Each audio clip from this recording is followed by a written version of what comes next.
Dan hari ini kita akan melakukan workshop kaligrafi kontemporer tingkat nasional dengan tema titik dan garis merubah dunia. Telah hadir di sekitar kita 3 narasumber yang sangat hebat setelah saya lihat profil-profil beliau.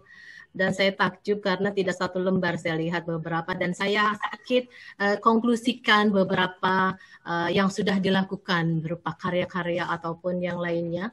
Yang pertama adalah Bapak Dr. Kiai Haji Didin Sirajuddin ARMAG. Yang kedua nanti akan hadir juga Bapak M. Arif Syukur dan yang ketiga adalah Bapak Syaiful Adnan. Untuk termin pertama, narasumber pertama adalah Bapak Dr. Kiai Haji Didin Sirajuddin ARMAG.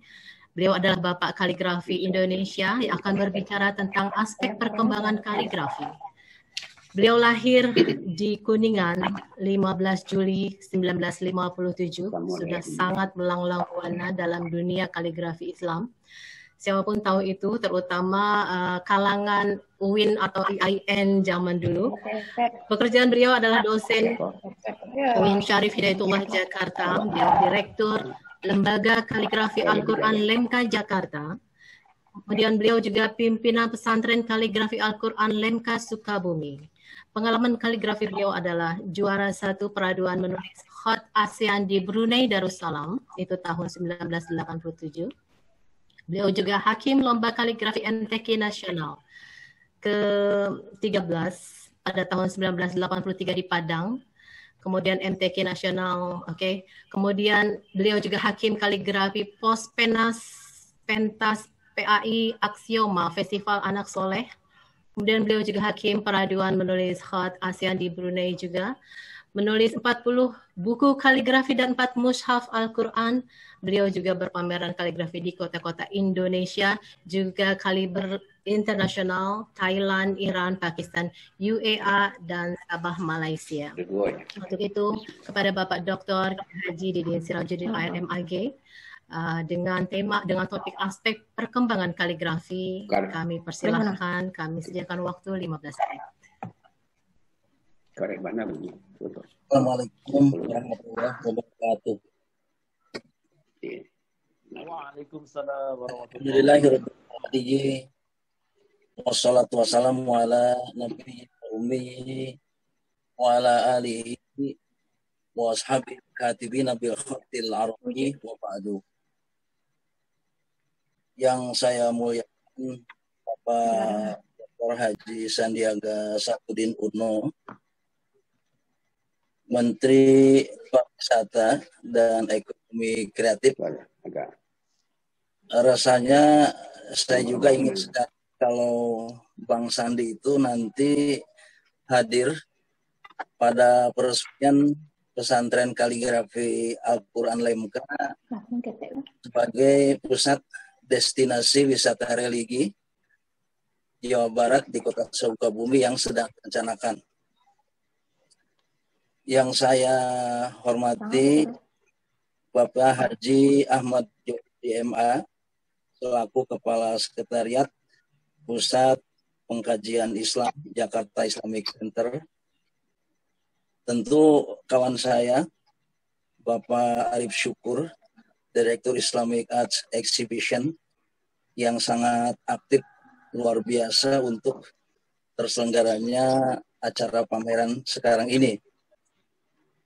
Kemudian Mbak Hani Fitriah, MC dan Kasubdit Seni dan Budaya Jakarta Islamic Center. Dan ini yang paling istimewa, ketemu kembali Mas Syaiful Adnan. Ini kawan saya sejak tahun 80-an dan tetap kawan, bahkan saya merasa sebagai saudara kandung saya gitu. Umurnya pun sama gitu. Kami lahir tahun 57. Kali hari yang berbeda gitu. Iya. Jadi tidak pernah putus. Iya, alhamdulillah. Walaupun berangkat dari mazhab yang mungkin sedikit berbeda pada waktu itu ya. Mas Saiful, saya tuh sangat tertarik dengan tema yang diambil pada hari ini, yaitu titik dan garis merubah dunia. Dalam kaligrafi pun sama. Jadi kaligrafi itu bermula dari titik. kullul huruf idza nazarta fa innaha min nuqtatin ajza'uha tatarakkab. Setiap huruf kalau engkau lihat, maka sesungguhnya partikel-partikelnya itu terdiri dari titik yang bersusunan atau susunan titik-titik. Jadi huruf itu memang kumpulan titik-titik. Nah setelah itu barulah maju kepada kata atau kalimat. Nah kalau kalimat itu merupakan olahan dari huruf alif. Jadi suarul huruf jami'uha ma'khudatun min suratil alifil lati tataqallabu. Bentuk huruf seluruhnya terambil dari bentuk alif yang dibolak-balik. Jadi katanya huruf alif jelas, sedangkan huruf ya itu merupakan alif yang dipelengkungkan. Demikian juga huruf wawu. Nah dari situ nanti kita akan tahu lebih lanjut. Fataro li suratiha rumuzan jammah. Fanzur bi'aini haqiqatin tatahadzabu. Maka engkau akan perhatikan bahwa bentuknya itu memiliki rumus-rumus yang komplit. Maka lihatlah dengan mata hati supaya engkau paham. Ini merupakan simbol dan rumus bahwa kaligrafi itu dari mulai huruf alif sampai huruf-huruf selanjutnya itu merupakan kumpulan titik-titik dan seluruh huruf itu sebetulnya alif yang diolah gitu. Nah di situ ada kata-kata engkau lihat, jadi melihat bentuk fisiknya begitu. Tetapi selanjutnya dikatakan maka saksikanlah, perhatikan bahwa rumus-rumusnya itu sangat komplit. Nah kemudian supaya kita dapat melihat kesempurnaan rumus-rumus itu disebutkan fanzur bi'aini haqiqatin. Maka lihatlah dengan mata hati supaya engkau paham. Jadi memang lihat huruf itu dengan mata hati, bukan hanya mata yang dua di dalam wajah kita, bukan. Jadi dengan mata batin, dengan hati yang ada di dalam dan pikiran. Ini mungkin pula yang dulu oleh Mas Saiful tahun 80-an itu suka disebut kaligrafi itu tidak selesai pada huruf. Itu betul.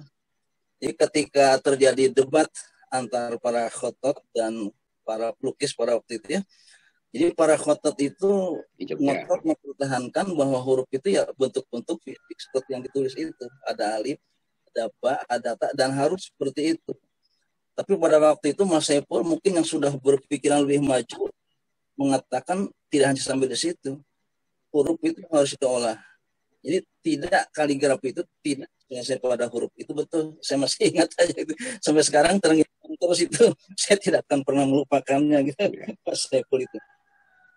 Nah, jadi dengan demikian berarti bahwa kaligrafi itu bukan skill biasa itu. Bukan keterampilan biasa, tetapi kaligrafi itu di sini sudah mengandung 3 unsur. Yang pertama, kaligrafi sebagai ilmu. Jadi al-khotu ilmun. Dan yang kedua, kaligrafi sebagai seni. Al-khotu fanun. Dan yang ketiga, kaligrafi sebagai filsafat.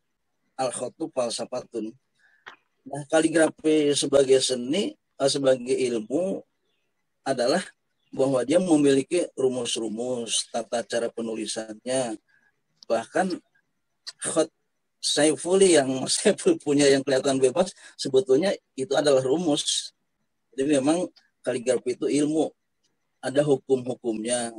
Bahkan kalau kita perhatikan kaligrafi murni, itu setiap jengkal huruf itu memang ada ukuran-ukuran yang bernama mizanul huruf. Jadi alat untuk pengukur. Sehingga kalau tidak diukur seperti itu, maka kaligrafi itu tidak akan sempurna gitu. Nah kemudian di sini kaligrafi sebagai ilmu juga, dia merupakan patokan itu. Patokan dasar. Jadi tidak bisa ditulis asal-asalan. Nah ilmu itu kan ada aturan-aturannya. Nah aturan penulisan itulah yang disebut al-khot al-mansub, kaligrafi standar, di mana tadi standarnya itu termasuk pertama standar titik, kemudian kedua standar alif, dan ketiga standar lingkaran yang diciptakan oleh Ibnu Mukhlah.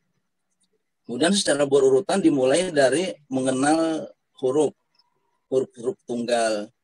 Kemudian yang kedua, cara-cara menyusunnya. Ketiga, layout secara penempatannya. Keempat, cara menggoresnya. Kemudian kelima, goresan-goresan terlarang. Keenam, cara-cara mengolah menjadi bentuk-bentuk tidak tunggal lagi, tapi huruf-huruf sambung dan terusnya. Ini adalah ilmu. Oleh karena itu maka tidak bisa kaligrafi hanya dipelajari langsung jadi, tetapi memang melalui proses. Bahkan di Indonesia proses belajar kaligrafi itu termasuk cepat dibanding di negara-negara luar.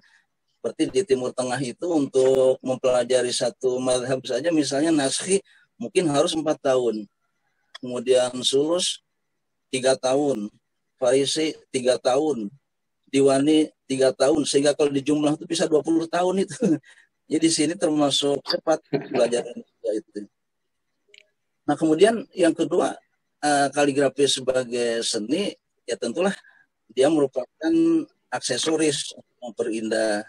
Jadi dengan kaligrafi lah maka ruangan menjadi elok, menjadi indah. Dan kaligrafi itu seni keindahannya itu bukan hanya pada fisiknya. Kalau menurut Yaqut Al-Mustasibi, keindahan itu keindahan pada pesan-pesannya. Jadi pesan-pesan yang ada di dalam itulah sebetulnya keindahan hakiki. Jadi kalau satu ayat berkenaan tentang hidup harmonis, maka pesan yang ada di dalamnya untuk jadi keluarga samawa itu adalah keindahan hakikinya gitu. Nah kemudian sebagai filsafat, bahwa setiap goresan itu memiliki alasan dan latar belakangnya.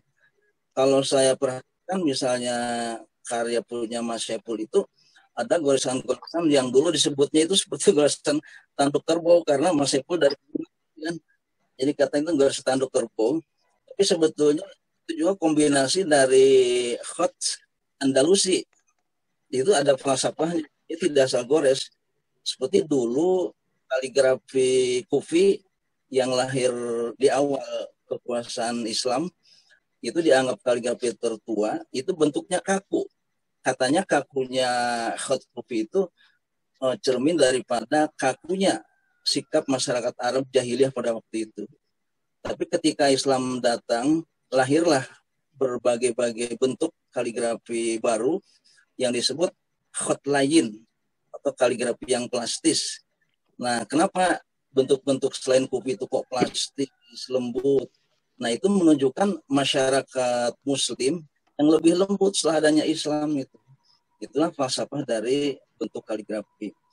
Nah, jadi demikian itu ini sebagai latar belakang dari apa itu kaligrafi sesungguhnya gitu.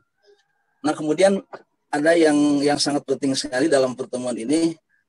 Saya itu ingat ke Mas Saiful Adnan aja ya. Itu Mas Saiful Adnan. Tidak bisa saya lupakan dia.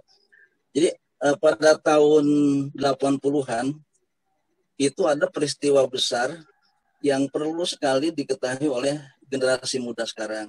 Jadi terutama para kaligrafer sekarang itu perlu mengetahui sejarah perjalanan kaligrafi di Indonesia. Dan di tahun 80-an itu ada peristiwa besar yang perlu dicatat, diingat, dan jadi pelajaran.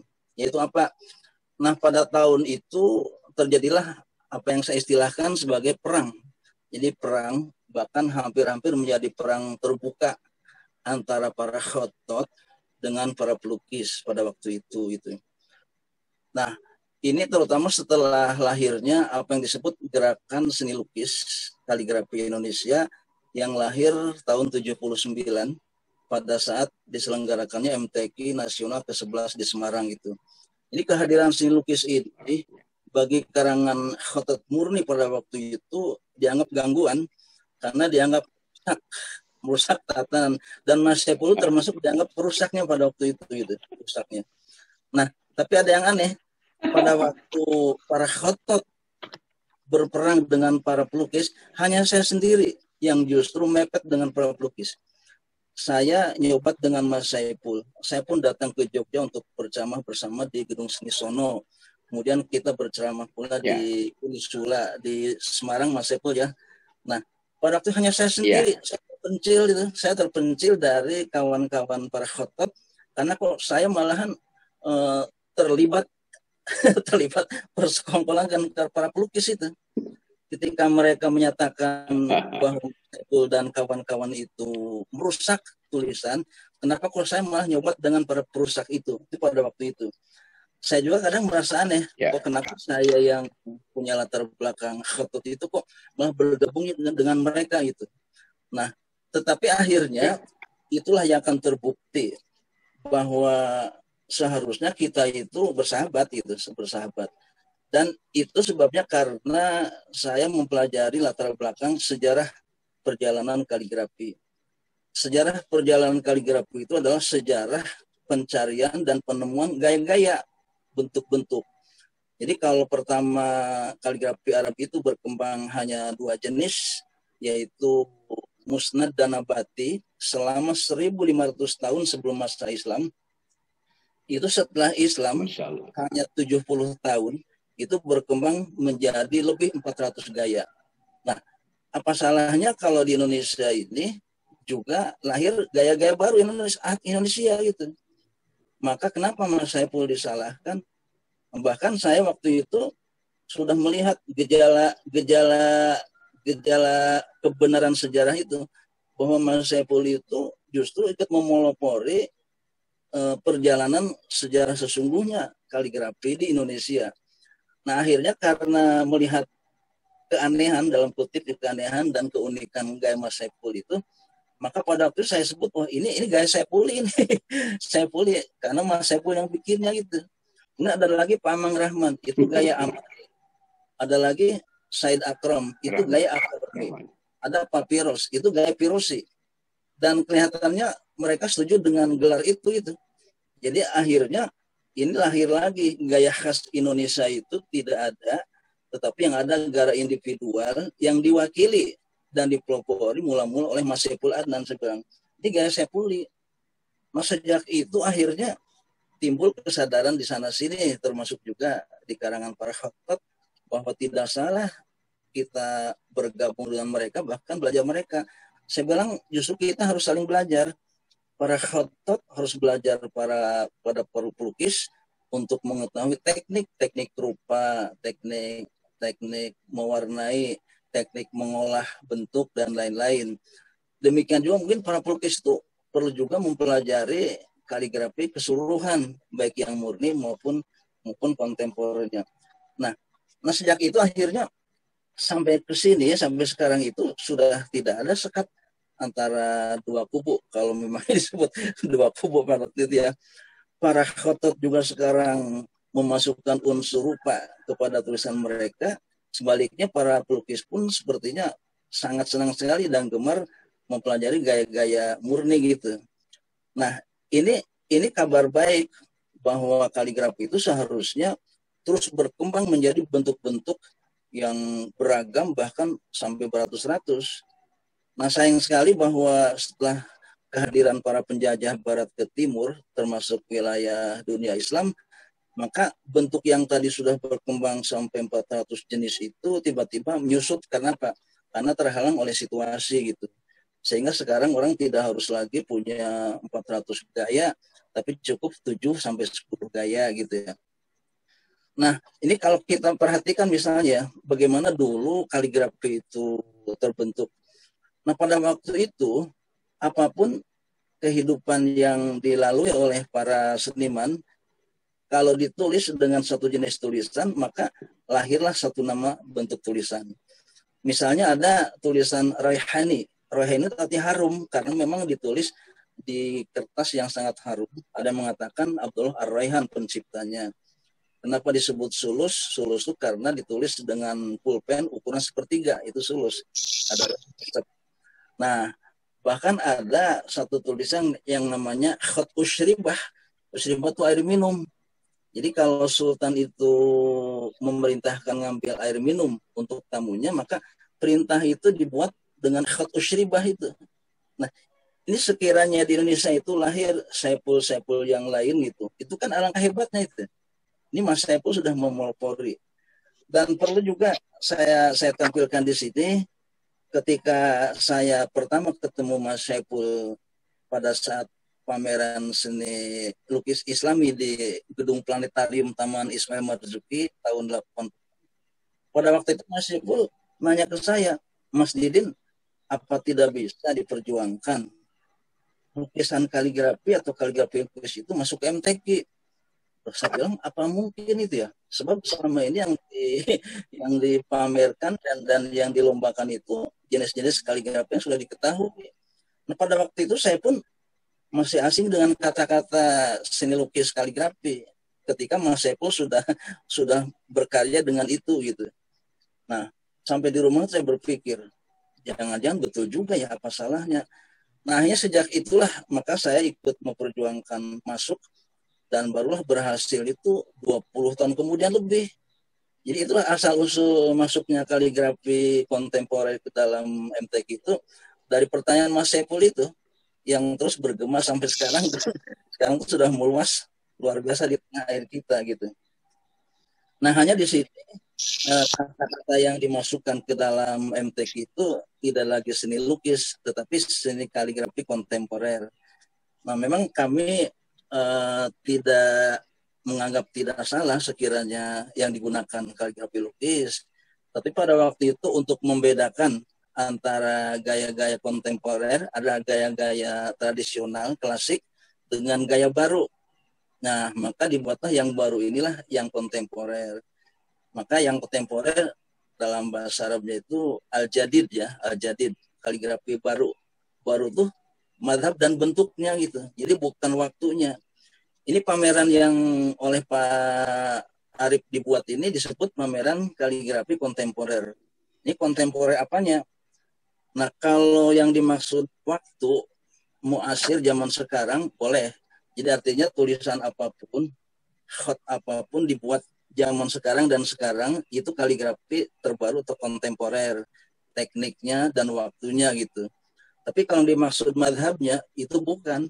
Seperti khot yang dibuat Pak Arif itu ada sulus, ada nasi, itu bukan kontemporer gitu. Tapi itu betul-betul masih klasik.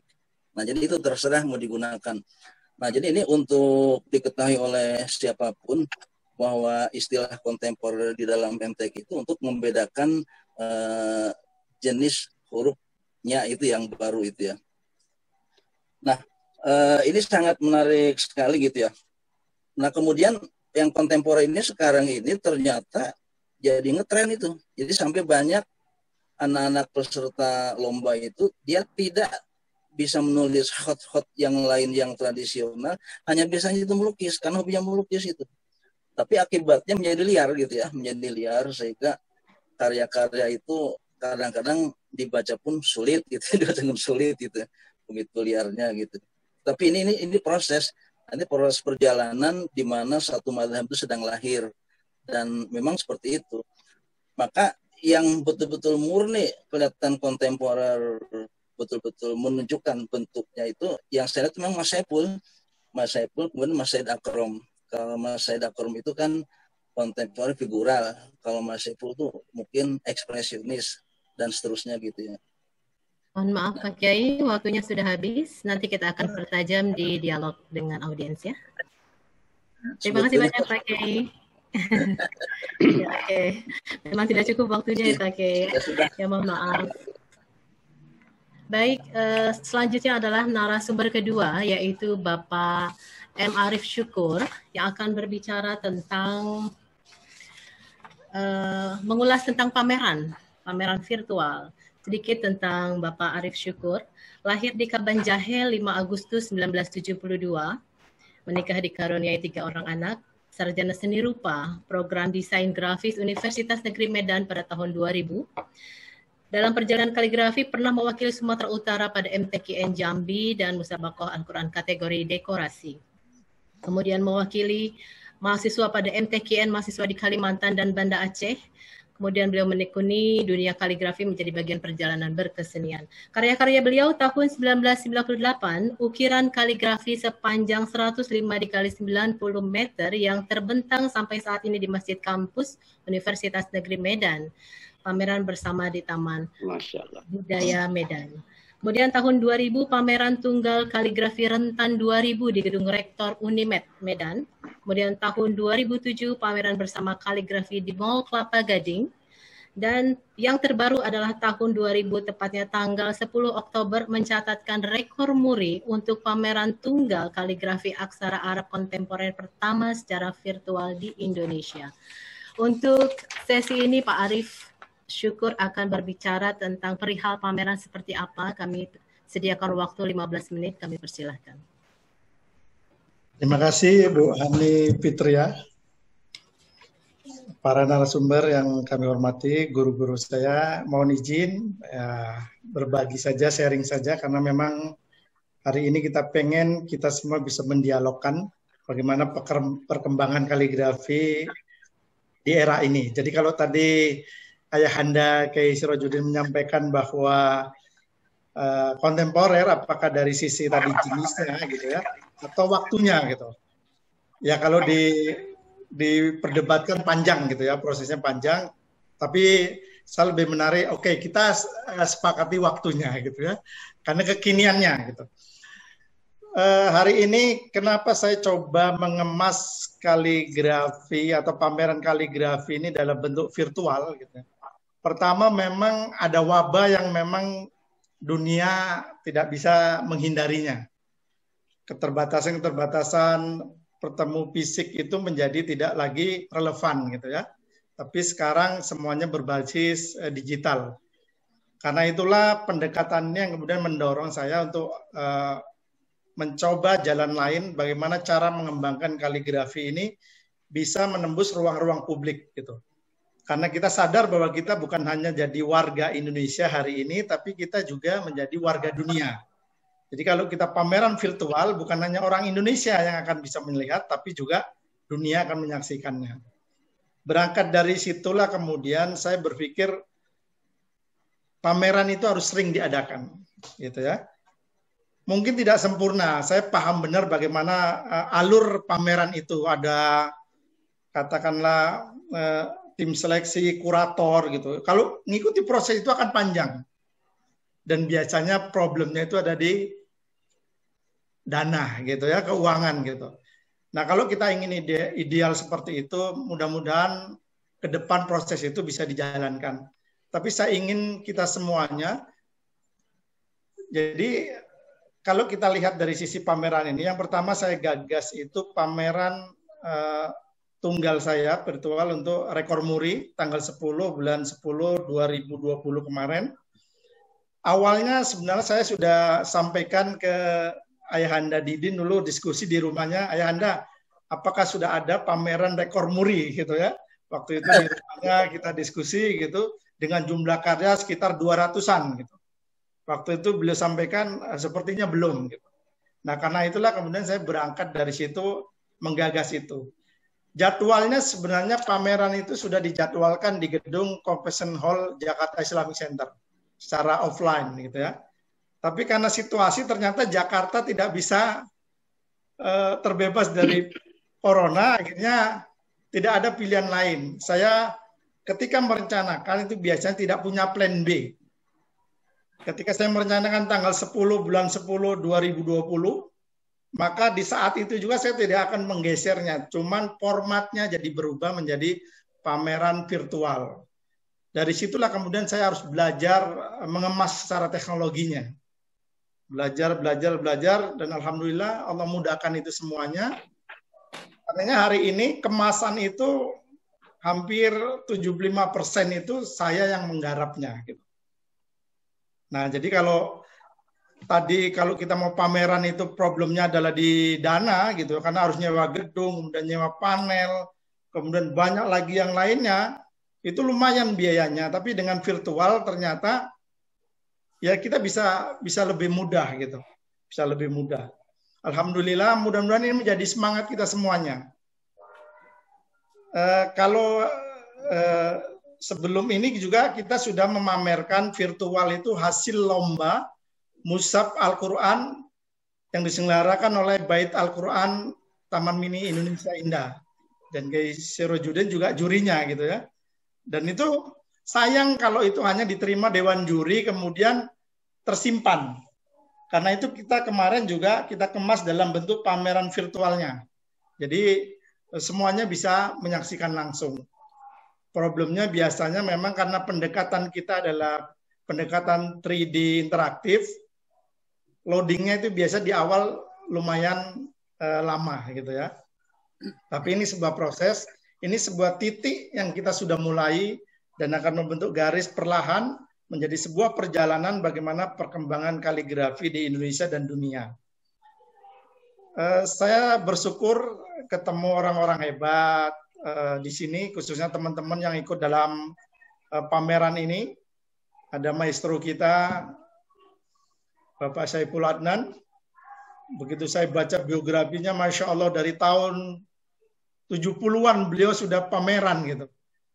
Dan karya-karyanya sudah dikoleksi dari pejabat-pejabat, dari mulai, ya pokoknya yang tinggi-tinggi lah, duta, kemudian presiden, menteri, itu menjadi biasa gitu.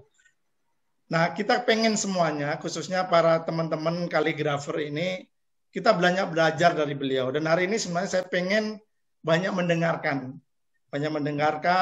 dari guru-guru kita, ayahanda kita semuanya, yang punya pengalaman luar biasa mengembangkan kaligrafi ini.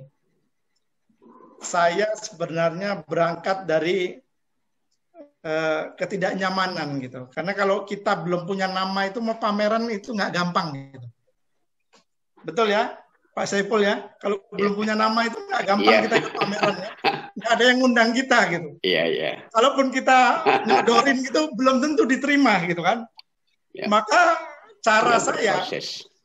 cara saya mengatasinya, jangan bergantung kepada orang lain, kemas sendiri gitu. Kerja maksimal, buat sesuatu yang beda dengan orang lain. Itulah yang saya kemudian lakukan. Betul. Mungkin tidak sempurna, tapi kita harus memulainya. Karena seni Islam ini saya berpikir harus mulai sebanding juga dengan seni yang lain. Karena sebenarnya kalau dari sisi spiritualitas, nilai itu lebih tinggi sebenarnya. Orang yang mengerjakannya udah dapat pahala, begitu jadi pajangan orang berzikir dengan karya itu kemudian mendapatkan pahala. Berbeda mungkin dengan karya lukis biasa yang melukiskan, orang yang sedang telanjang misalnya. Mungkin bagi dia seni, tapi bagi orang lain akan berbeda menanggapinya. Bukan mendapatkan pahala, tapi bisa jadi sebaliknya. Justru keunggulan seni Islam kaligrafi khususnya adalah di situ sebenarnya. Seharusnya kita lebih tinggi. Bukan hanya sebanding, tapi lebih tinggi. Karena itu tidak ada cara yang lain untuk lebih meningkatkannya. Frekuensi pameran harus terus ditingkatkan. Bisa jadi nanti sebelum Ramadan kita juga akan coba mengemas pameran, khususnya teman-teman yang berlomba di MTQ Mushaf Al-Quran misalnya. Karena dalam bentuk pameran Mushaf Al-Quran. Kalau selama ini kan ini lukisan nih. Kita akan coba nanti angkat Mushaf Al-Quran. Mudah-mudahan teman-teman semua bisa mengikutinya. Sebelum Ramadan mudah-mudahan kita bisa gagas. Dan sekali lagi, kaligrafi ini harus menjadi bagian penting dari ruang-ruang publik di negeri ini. Apalagi kita mayoritas Muslim gitu ya. Mayoritas Muslim. Tadi Pak Sandi juga sudah menyampaikan, seharusnya juga bisa nanti menjadi karya yang terpajang di daerah-daerah yang hubungan pariwisata, di kafe-kafe. Kalau misalnya kita lihat di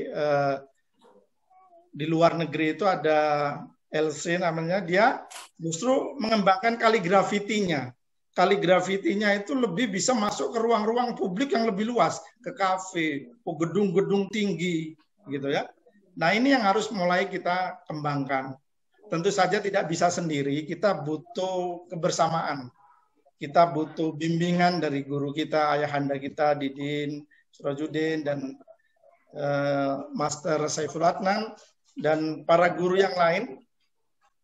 Kita berbenah. Kita tidak menunggu pemerintah mengundang kita, tapi bagaimana kita mulai terus melakukan. Bisa jadi itu hanya sebuah titik, tapi kalau titik itu terus dilakukan, maka dia akan menjadi gambaran besar dari wajah seni kaligrafi Islam ini. Saya pikir itu pengantar saja. Nanti kita akan dialogkan karena saya ingin mendengar dari guru-guru kita hari ini paparan pengalaman beliau. Terima kasih. Assalamualaikum warahmatullahi wabarakatuh. Waalaikumsalam warahmatullahi wabarakatuh. Terima kasih Bapak Arif M. Syukur atas arahan sedikit tentang materi. Nanti kita akan gali lagi lebih jauh. Tapi ternyata dari sisi lain Pak Arif memandang bahwa pandemi membawa berkah ya. Alhamdulillah. Baik, narasumber selanjutnya yang ketiga adalah Bapak Syaiful Adnan, Master Seni Lukis Kaligrafi. Beliau sangat berpengalaman sekali dalam peluang pameran kaligrafi. Berikut adalah profilnya. Beliau lahir di Solok, Sumatera Barat, 1957, tepatnya 5 Juli. Pada tahun 1973, beliau mengecam seni lukis di Sekolah Seni Rupa Indonesia Padang. Kemudian 1976 memasuki Sekolah Tinggi Seni Rupa Asri Yogyakarta. Kemudian 1977 memulai dalam seni lukis kaligrafi Arab dalam Al-Quran sebagai titik tolak penciptaan seni lukis dalam pencapaian nilai-nilai baru seni lukis Islam. Kemudian 1980 dia lulus dari seni lukis STSRI Asri Yogyakarta. Beliau melakukan pameran perdana yaitu pameran kaligrafi 1979, pameran kaligrafi nasional pada MTQ di Semarang, kemudian lanjut MTQ di Banda Aceh, kemudian lanjut MTQ Padang, dan terakhir MTQ Yogyakarta. Kemudian beliau juga melakukan pameran seni lukis muda se-Indonesia di tim Taman Ismail Marzuki Jakarta. Kemudian 1980 pameran seni lukis Young Artist in Asian Young di Hong Kong. Kemudian beliau juga melakukan pameran lukisan Festival Asia ke-26 di Yogyakarta. Ini sudah kaliber internasional. Kemudian 1985 melakukan pameran seni rupa Asia kedua di Jepang dan Korea Selatan. Kemudian pameran kaligrafi Islam Indonesia di Jeddah, Riyadh, Arab Saudi. Kemudian pameran lagi di Indonesia Bagus World Trade Center Singapura. Kemudian 2003 yang agak dekat-dekat sini, pameran tunggal lukisan kaligrafi Azan Rupa di Galeri Millennium Jakarta. Kemudian pameran lukisan kaligrafi di Museum Baitul Quran Taman Mini Indonesia Indah Jakarta. Dan pengalaman beliau 1984, lukisannya yang berjudul Yang Maha Esa dihadiahkan oleh pemerintah Indonesia kepada Ziaul Haq, Presiden Republik Islam Pakistan. Dan yang terakhir adalah 1988, lukisan yang berjudul Al-Ikhlas dihadiahkan oleh pemerintah Indonesia kepada Perdana Menteri Malaysia Dr. Mahathir Mohamad. Dan itulah yang sudah saya simpulkan. Sebetulnya banyak sekali yang bisa disampaikan karena waktu sangat singkat, jadi saya ambil yang kaliber-kaliber luar negeri yang bisa kita serap motivasi yang dilakukan oleh beliau, mengapa melakukan pameran dan melakukan seni kaligrafi Islam. Dan kami persilahkan kepada Bapak Syaiful Adnan selaku Master Kaligrafi untuk memberikan sharing pengalamannya dalam berkaligrafi dan peluangnya apa saja. Terima kasih, kami persilahkan. Baiklah. Bismillahirrahmanirrahim. Assalamualaikum warahmatullahi wabarakatuh. Alhamdulillah. Waalaikumsalam warahmatullahi wabarakatuh. Alhamdulillah, puji syukur Allah SWT pada siang hari ini. Allah telah memberkahi dan merahmati kita semua. Dan terima kasih untuk semua itu kami limpahkan kepada Bapak Serjudin, sahabat saya yang sangat saya hormati, dan khususnya Pak Arif sebagai inisiator dalam pameran virtual kaligrafi kontemporer tingkat nasional pada saat ini. Dan salam hormat, salam takzim saya pada sahabat-sahabat, adik-adik kaligrafer yang memang luar biasa karyanya yang saya cermati pada saat ini. Tema yang diangkat oleh sahabat-sahabat saya, khususnya Pak Arif selaku inisiator, titik dan garis merubah dunia. Ini merupakan tema yang sangat cerdas dan sangat bermakna bagi perupa kaligrafi atau pelukis kaligrafi. Sebagaimana yang kita maklumi, kita pahami, titik merupakan embrio sebuah karya lukis umum maupun kaligrafi khususnya. Bagaimanapun kita berkaligrafi, tentunya titik itu merupakan salah satu unsur yang sangat bermakna. Sebagaimana yang tadi disampaikan oleh sahabat saya, Pak Sirajuddin atau Mas Sirajuddin, sejak tahun 80-an saya bersahabat sampai sekarang alhamdulillah tetap berlanjut begitu dengan keberadaan perkembangan kaligrafi Indonesia, apalagi Mas Sirajuddin juga sebagai penggagas atau sebagai pengawal ya dalam juri atau Dewan Hakim Lomba Kaligrafi MTQ Nasional setiap MTQ. Jadi saya juga alhamdulillah sebelum berkaligrafi tahun 77 saya juga dulu melukis secara universal umum waktu masih di Sekolah Tinggi Seni Rupa Asri Yogyakarta. Awal-awalnya saya melukis realis, impresionis dan ekspresionis pada akhir tahun 1976. Namun pada awal 1977 saya mengalami semacam kejenuhan.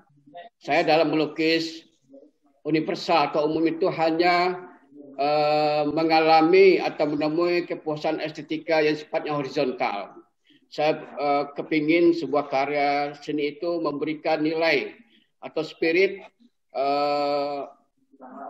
spiritual atau keagamaan. Alhamdulillah dalam proses kontemplasi dengan menunaikan sholat istiqorah, jawabannya kaligrafi Islam sebagai jawabannya. Alhamdulillah mulai itu tahun 77 saya berkaligrafi. Waktu itu ada lomba atau sayembara lukis umum yang diadakan oleh Perseni Mahasiswa Indonesia. Alhamdulillah karya saya waktu itu memperoleh atau meraih 2 medali emas dengan media cat air atau akrilik dan media cat minyak.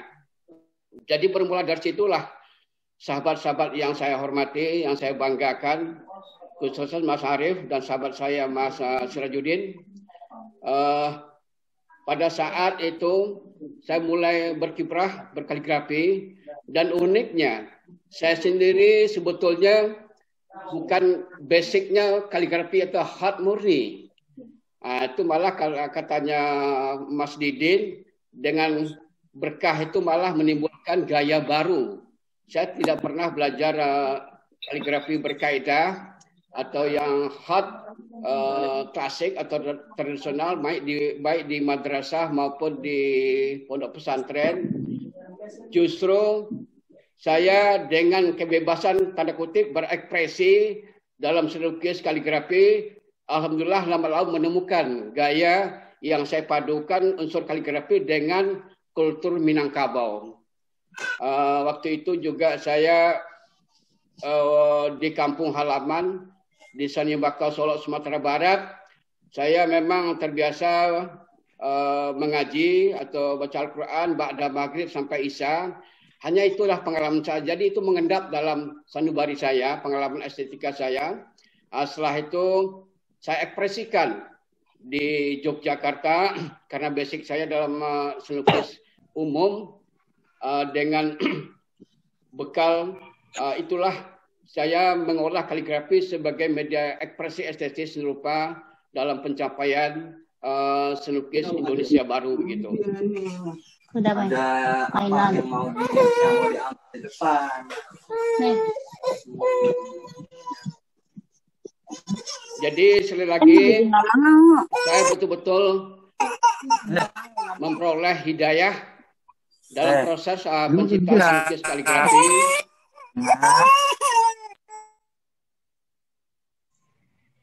Untuk selanjutnya tahun 1979, alhamdulillah waktu itu saya mahasiswa, hadirin yang para virtual yang saya hormati. waktu itu saya mahasiswa, ada pameran kaligrafi nasional. Itu yang pertama kali di MTQ Nasional ke-11 di Semarang, sebagaimana yang disampaikan oleh Pak Sirajudin tadi. Waktu itu saya sebetulnya belum bisa untuk ikut serta, soalnya itu pameran nasional yang sudah katakanlah pelukis yang bertaraf nasional. Namun saya punya semangat, spirit untuk bisa tampil. Sesatunya mahasiswa, waktu itu saya diberi rekomendasi oleh Pak Amri Yahya, senior saya, Pak Devirus dan Pak Sedali. Itu pameran digagas oleh Pak Yop Afe. Waktu itu dia selaku Kepala Rumah Tangga Istana. Waktu itu masih Bapak Presiden Soeharto, Menteri Agamanya Pak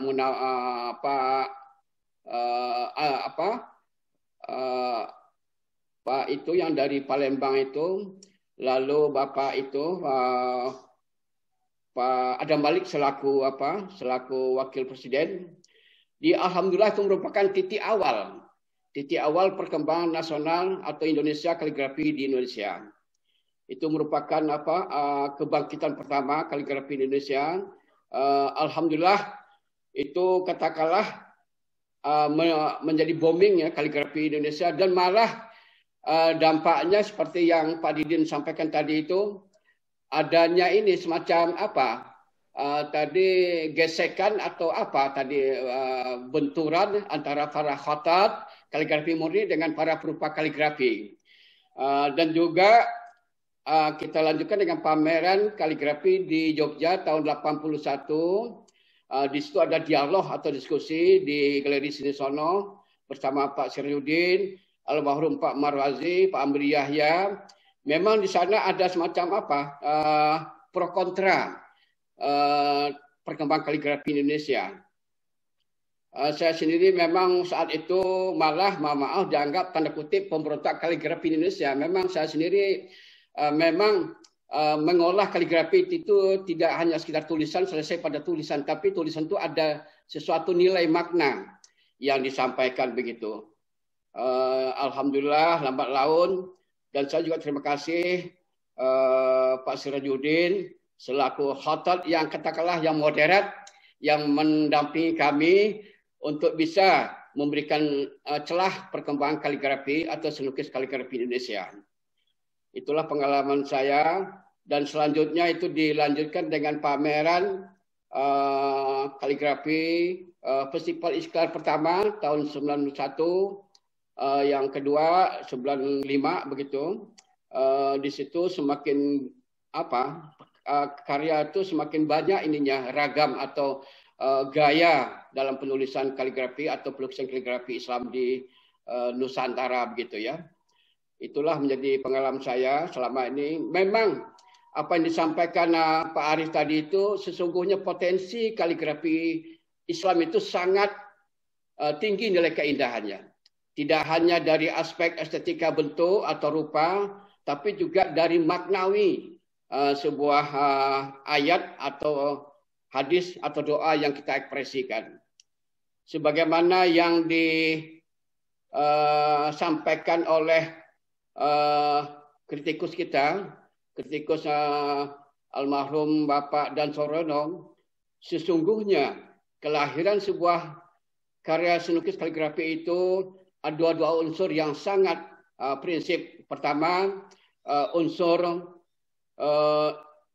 ideoplastis, dalam arti ide atau konsep dalam berkaligrafi. Yang kedua, psikoplastis, unsur atau visual dari kaligrafi itu, bagaimana teknis pewarnaannya, komposisinya, dan unsur-unsur selukis lainnya begitu. Jadi ada perpaduan dua unsur yang memang kita padukan.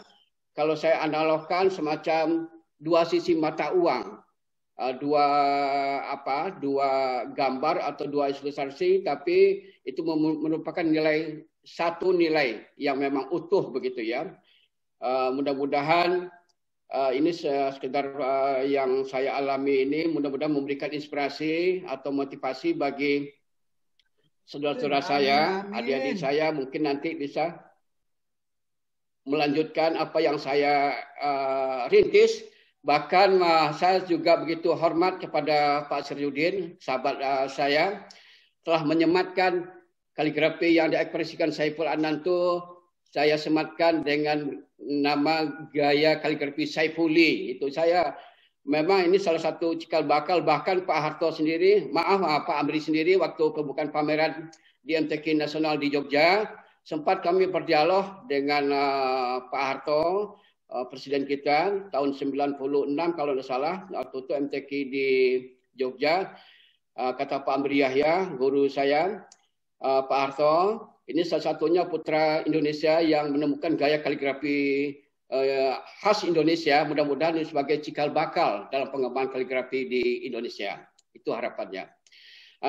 Sekali lagi, sebetulnya apa yang digagas oleh Pak Arif dan teman-teman, saya juga berharap sebetulnya, apalagi Pak Syarifudin sudah ada untuk destinasi wisata di Sukabumi dengan pesantren kaligrafinya. Saya juga berpesan mudah-mudahan komunitas kita nanti akan terwujud sebuah wadah berupa atau produksi kaligrafi di Indonesia untuk mengangkat kembali perkembangan kaligrafi Indonesia yang nampaknya sudah agak, maaf kalau saya alami mungkin agak cukup lama tidurnya gitu ya sejak festival Istiqlal pertama dan kedua. Mudah-mudahan dengan gagasan Pak Arif dengan teman-teman dengan pameran kaligrafi kontemporer tingkat nasional ini sebagai titik merupakan titik perubahan atau titik perkembangan kembali atau bangkitnya kembali kaligrafi Indonesia. Mudah-mudahan nanti ada semacam sebuah wadah untuk bisa kita tindak lanjuti. Insya Allah saya selaku yang mungkin dianggap senior dan dengan Pak Didin bisa untuk membimbing atau mengawal nanti wadah ini. Dan juga kami berharap pada Pak Syarifudin selaku Dewan Hakim tetap MTQ nasional, baik khat murni maupun yang khat kontemporer. Mudah-mudahan setiap MTQ nasional juga bisa dilaksanakan pameran kaligrafi nasional seperti yang pernah kita lakukan sejak Semarang, Padang, Aceh, dan seterusnya begitu. Jadi mudah-mudahan juga kita mengajukan nanti proposal kepada LPTQ nasional atau MUI barangkali tetap dilaksanakan pameran berkala untuk pameran kaligrafi nasional di Indonesia gitu. Itulah mungkin sementara yang saya sampaikan. Nanti kita akan dialog. Saya lebih suka memberikan semacam respon atau tanggapan apa yang disampaikan nanti dipertanyakan bagaimana kita berkaligrafi atau melukis kaligrafi yang sesungguhnya dan uniknya. Ternyata karya seni kaligrafi itu tidak hanya dikoleksi oleh masyarakat atau keluarga muslim dan non muslim juga ini mengoleksi karya-karya yang pernah saya lahirkan begitu, baik dari Amerika, bahkan seorang orientalis dari mereka juga pernah langsung ke Jogja gitu. Itu tulisan tapi ada sesuatu pesan atau nilai filosofis yang disampaikan dalam berkarya kaligrafi itu. Dan juga terakhir yang saya sampaikan, mohon doa restu. Alhamdulillah saya memang domisili di Jogja dan alhamdulillah sekarang sudah mendirikan rumah kaligrafi Saiful Adnan. Mudah-mudahan sahabat-sahabat, saudara kaligrafer Indonesia bisa berkunjung ke Jogja untuk kita bisa berdialog sama saling mengisi. Dan juga saya sepakat terkait dengan pameran yang saat ini berlangsung, Pak Arif, memang kontemporer yang diartikan, yang dimaknai tadi itu mungkin lebih cenderung pada waktu atau kekinian begitu. Jadi nanti kita bisa sharing, ya kita sharing nanti untuk lebih maknai apa sesungguhnya kontemporer itu begitu. Dan juga Pak Didin, salam takzim saya. Mudah-mudahan kita tetap diberikan umur panjang, kesehatan untuk memberikan yang terbaik dalam perkembangan kaligrafi di Indonesia. Sementara itu, saya menunggu dialognya nanti. Mohon maaf, mungkin ada sesuatu yang kurang pada tempatnya. Terima kasih. Wassalamualaikum warahmatullahi wabarakatuh. Waalaikumsalam warahmatullahi wabarakatuh. Terima kasih banyak Bapak Syaiful Adnan, pengalaman yang sangat luar biasa sekali. Hijrah seni ternyata memberikan keberkahan tersendiri ya. Baik, untuk mempertajam bahasan kita pada hari ini, workshop kita akan buka forum dialog audiens dengan 2 atau 3 termin. Untuk termin pertama, kami akan coba tunjuk 3 orang penanya. Kami persilahkan kepada yang mau bertanya mengangkat tangan, biar kami nanti pilih, dan jangan lupa untuk menyebutkan nama, dari mana asalnya, dan kepada siapa ditujukan pertanyaannya. Kami persilahkan.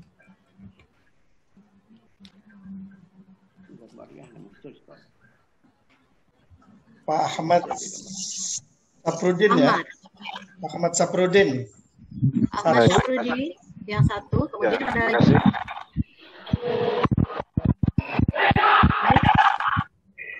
Silakan. Yang kedua, kalau begitu dengan Pak Ahmad Syafruddin dulu. Kami persilakan Pak Ahmad. Baik, terima kasih. Assalamualaikum warahmatullahi wabarakatuh. Waalaikumsalam warahmatullahi wabarakatuh. Salam takzim semuanya untuk para narasumber. Maaf ini pada kondisi memang bayar, tapi saya sempatkan untuk perkembangan kaligrafi kontemporer. Perkenalkan, nama saya Ahmad Syafruddin. Saya dari Riau dan termasuk penggiat kaligrafi. Rasa kitanya sebagai motivator juga para khotot yang di daerah untuk mengembangkan kaligrafi. Saya tidak bertanya.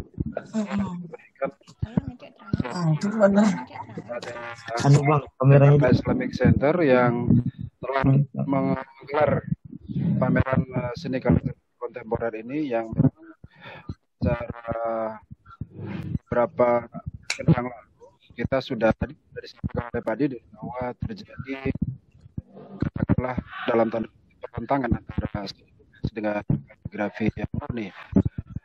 Nah, perjuangan yang sangat panjang dan berat itu sudah ada titik temu. Tinggal bagaimana kita merawat dan bagaimana kita ekskan bahwa ukhuwah Islam, ukhuwah Nasariyah para pelukis dan khotot ini akan menjadi satu yang sangat mulia. Jadi tidak ada mufaraqah baina antara insyaallah.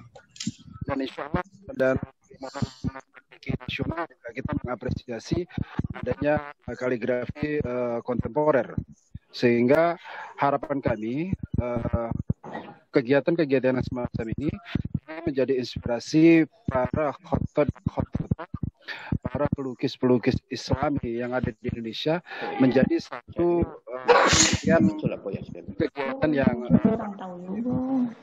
secara pribadi saya bicara dengan Puslitbang Kementerian Agama bahwa ada beberapa program yang akan kita sinergikan untuk menggali potensi maestro-maestro yang ada di Indonesia untuk kita jadikan sebuah kajian khazanah lektur keislaman yang insya Allah dalam beberapa tahun ini sudah kita programkan untuk dijadikan hasil dari kajian Islam kaligrafi di Indonesia. Dan saya siap untuk membantu ini semuanya, dan saya sangat mendukung kegiatan ini, dan mudah-mudahan kegiatan ini tidak sampai di sini saja dan nanti bisa kita bertemu secara fisik, dan salam takzim kepada Bapak Syaiful Adnan, Pak Didin, dan narasumber yang lainnya, dan para khotot se-Indonesia, bahwa kami dari Riau sangat mendukung ini semuanya, dan apresiasi bahwa kegiatan ini tahniyah orang Melayu. Mudah-mudahan ini menjadi satu terobosan baru di dalam meningkatkan kualitas dari seni kaligrafi di Indonesia.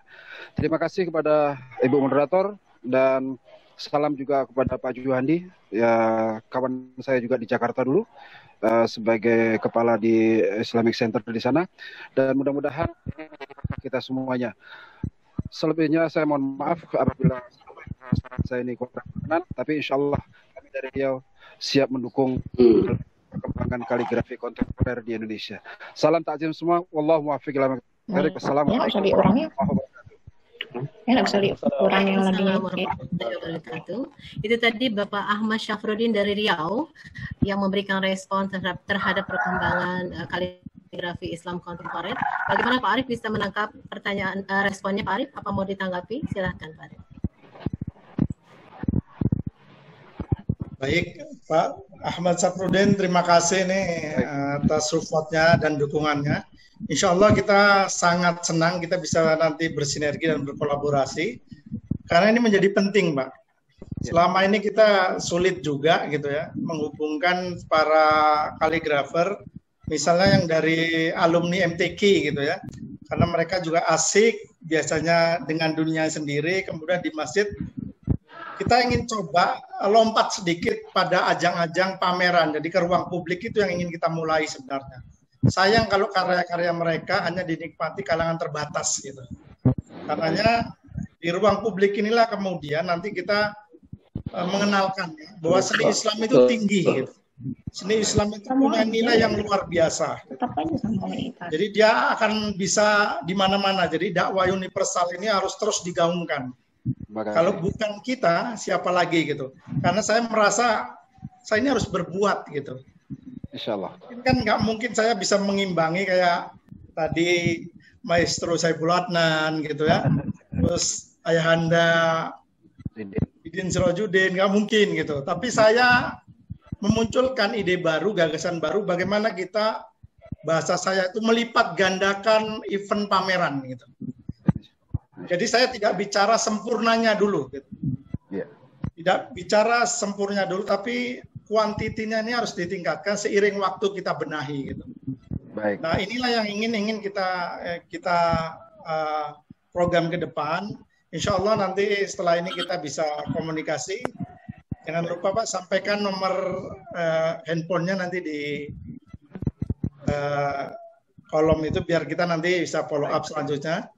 Insya Allah. Saya pikir itu karena Pak Ahmad Syafruddin lebih memberikan dorongan sebenarnya, motivasi buat kita. Alhamdulillah, insya Allah kita akan tetap bersemangat. Kadang-kadang muncul juga Pak, aduh udah lelah gitu kan. Tapi karena ini nggak mungkin, udah terlanjur basah gitu. Ya sekalian mandi terus lah gitu. Ya, maaf tambah sedikit. Saya juga bergerak di Perkazi, juga memotivasi kawan-kawan semuanya untuk bergerak semuanya di seluruh Indonesia, di provinsi semuanya.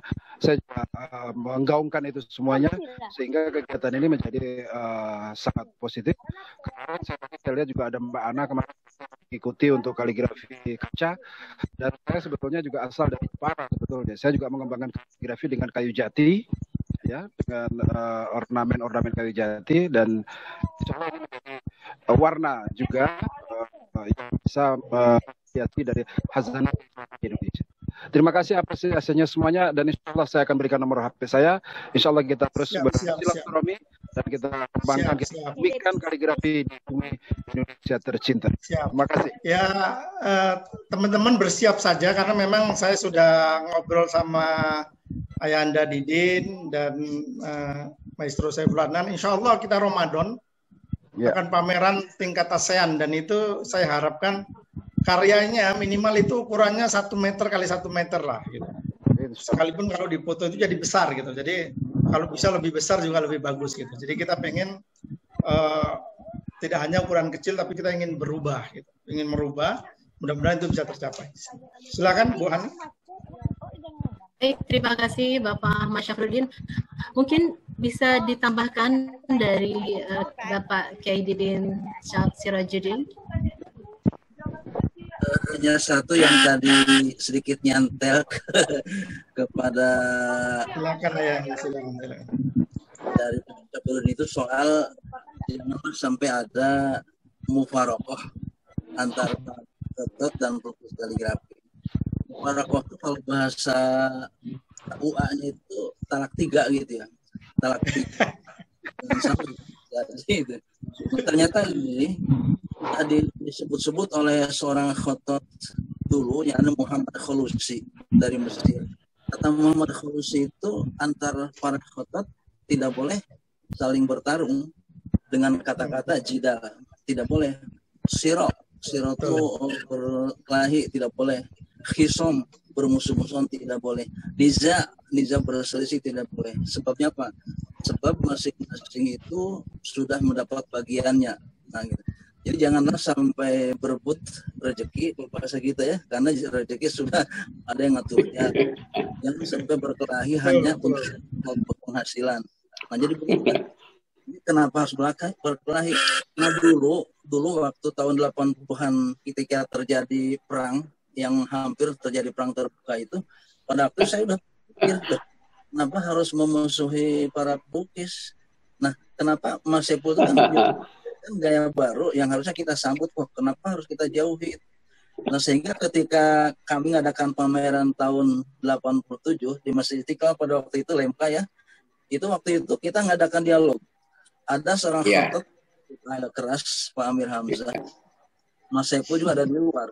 Pada waktu itu Mas Saiful minta untuk debat katanya di dalam ruangan itu.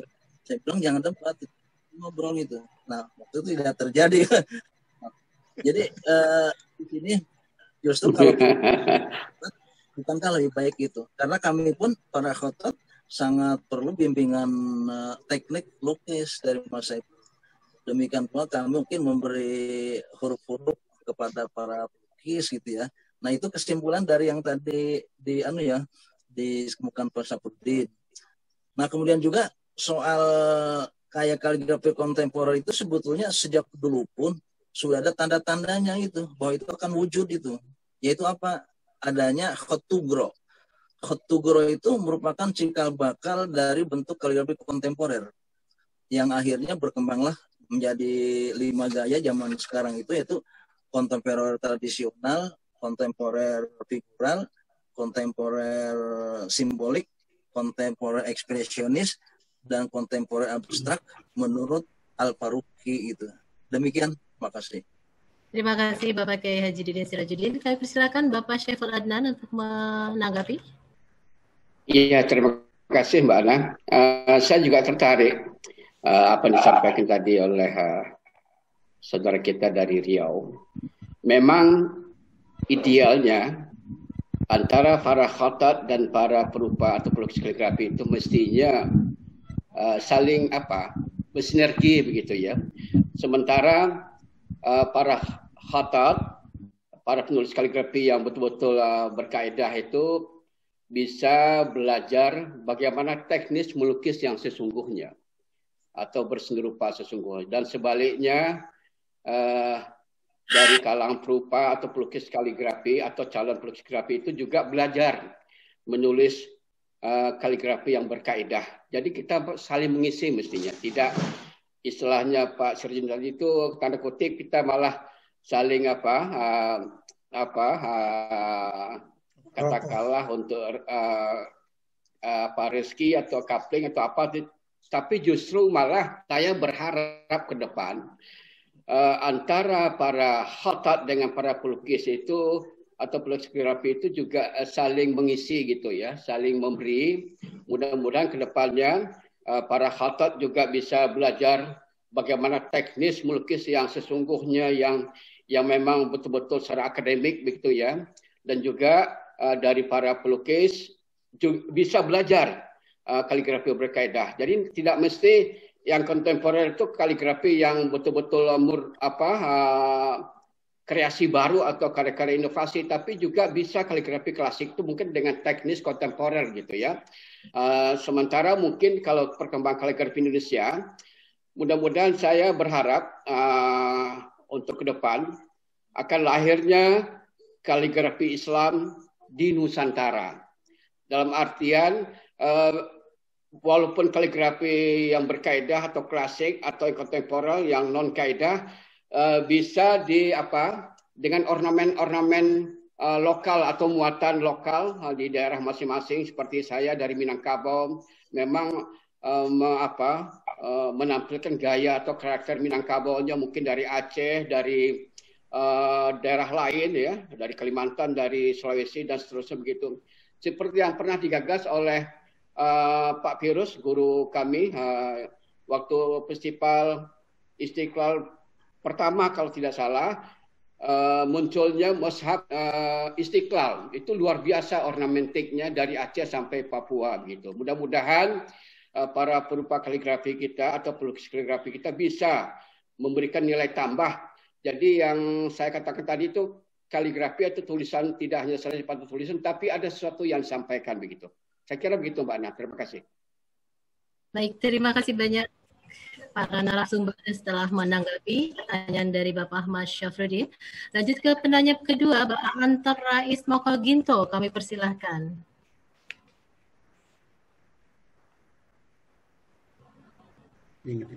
Persilahkan kepada Bapak Anton Rais Mokoginto. Iya, terima kasih. Assalamualaikum warahmatullahi wabarakatuh. Selamat siang. Waalaikumsalam. Nama saya Anton Rais Mokoginta, bukan Mokoginto. Ya. Nah, saya bukan seorang pelukis dan juga bukan seorang kaligrafer. Akan tetapi seseorang yang lebih senang mengamati perkembangan seni rupa secara umum, termasuk seni lukis kaligrafi segala macam gitu.